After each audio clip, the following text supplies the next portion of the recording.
Lors de cette rencontre, l'expert du ministère de l'Intérieur Guy Girard Mangenga a présenté les grandes lignes du processus de la révision de la liste électorale, officiellement lancée le 2 janvier et prévu se terminer le 31 janvier 2024. Quelles sont les personnes qui sont concernées par la révision?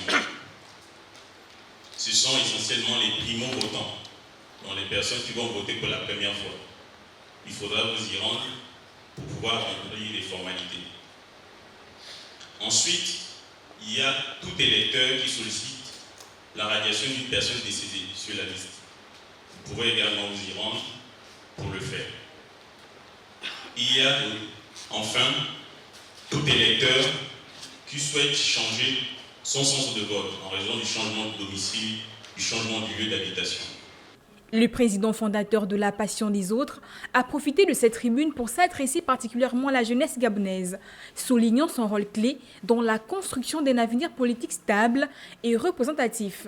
Il était question pour l'association La Passion des autres d'organiser une rencontre citoyenne, une rencontre de mobilisation des compatriotes afin que nous puissions toutes et tous nous impliquer dans le processus de révision de la liste électorale. Les participants, venus de divers horizons, ont salué l'initiative, estimant qu'elle permet de mieux comprendre les enjeux de la révision du fichier électoral. Je me suis fait inscrire à Dakar. Donc, le processus de basculement, j'ai eu un certain nombre d'éléments de réponse par rapport à ce basculement-là et je suis très content. Je n'ai jamais voté et participer à cela m'a permis d'apprendre beaucoup de choses, comment voter, quels sont les objectifs de vote. Cette rencontre citoyenne, organisée par la Passion des autres, met en lumière l'importance de l'implication de tous les Gabonais dans la révision du fichier électoral.